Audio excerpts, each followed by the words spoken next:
مجھے تو سمجھ نہیں آتی غیرت کدھر چلی گئی، دینی غیرت کہاں چلی گئی۔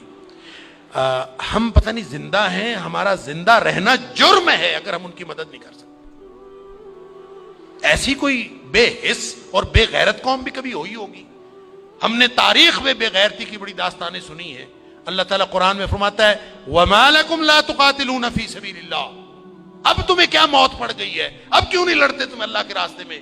والمستضعفین من الرجال والنساء والولدان الذین یقولون ربنا اخرجنا من هذه القرية الظالم اهلها۔ پوری دنیا پر ظلم کی داستانیں ساری دنیا دیکھ رہی ہے۔ مسجد اقصی کو آگ لگا دی گئی ہے، ہماری بچیوں کو، بہنوں کو، بیٹیوں کو وہ اپنے گھٹنے کے نیچے لے کے بیٹھے ہوئے ہیں، تصویریں سوشل میڈیا پر شیئر ہو رہی ہیں، بچے چھوٹے چھوٹے قتل کیے جا رہے ہیں، کسی کو غیرت نہیں آ رہی۔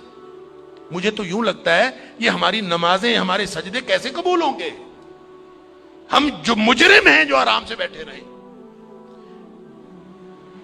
کیا کریں؟ بے بسی کی انتہا ہے۔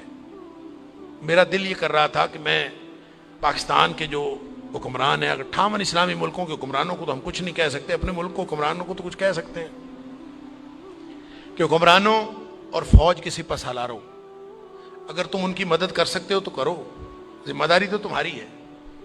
نہیں کر سکتے نا تو ہمیں ایک جہاز میں بھر کے وہاں بھیج دو، کم از کم ہم عزت کی موت ماری جائیں، کم از کم جا کے ہم وہاں پہ ان کے ساتھ شہید ہو جائیں، اللہ کو قیامت کے دن ہم اور نبی کریم صلی اللہ علیہ وسلم کو چہرہ دکھانے کے تو قابل ہوں کہ اللہ ہمیں غیرت تھی، ہمارے اندر کو ملی اور دینی غیرت تھی۔ تو دعائیں ہو رہی ہیں، وہ کوئی کہہ رہا ہے کہ اللہ تو کو ابابیل بھیج دے اور ان کی مدد کر دے، کوئی دعائیں کر رہا ہے، کوئی دعائیں کر رہا ہے۔ اس طرح کے لوگوں کی دعائیں اللہ قبول کوئی نہیں کرتا۔ دعاؤں کے لیے بھی غیرت کی ضرورت ہے، آپ پہلے قدم اٹھائیں پھر اللہ سے دعا کریں۔ وہ بیچارے ساری ساری رات وہ لڑتے ہیں ان کے سامنے، دعا تو ان کی ہے، اور اللہ نے یہ آزمائش میں سمجھتا ہوں ان کی نہیں ہے، وہ تو جنتی ہیں، وہ تو انشاءاللہ بخشے ہوئے ہیں۔ آزمائش یہ باقی ساری دنیا کی ہے، ہم ان کی وجہ سے مجرم بن رہے ہیں، اللہ تعالیٰ معاف فرمائے۔ تو یہ جب قاری صاحب پڑھ رہے تھے تو مجھے خیال آ رہا تھا کہ اللہ ان بیچاروں کے پاس طاقت نہیں ہے، وہ پتھر اکٹھے کر کے بیٹھے ہیں، توپوں بندوقوں کا مقابلہ پتھروں سے کیسے ہوگا؟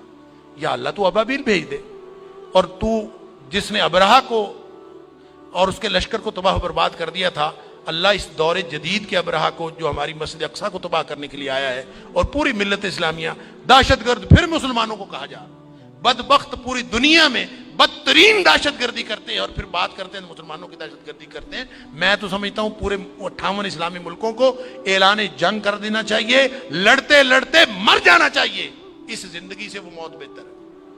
ہم نے کیا کیا ہوا ہے؟ کیسی زندگی، کیسا دین، کیا کلمہ پڑا ہوا ہے ہم نے، کیسی قرآن کی باتیں، کیا قرآن کے دروس۔ ہم یہاں سکون سے بیٹھے ہیں، پنکھے چل رہے ہیں، موج میلہ پانی پینے کو مل رہا ہے، نماز آرام سے پڑھ رہے ہیں، سجدے آرام سے کر رہے ہیں، وہاں ہماری بہنیں بیٹیاں لٹ رہی ہیں۔ کہاں گئی غیرت ہماری؟ انا للہ و انا الیہ راجعون۔ مجھے تو یوں لگتا ہے کہ شاید یہ ہمارے آرام سکون سے کیے ہوئے سجدے بھی کہیں جرم نہ بن جائیں۔ اللہ تعالی ہم سب کو معاف فرمائے۔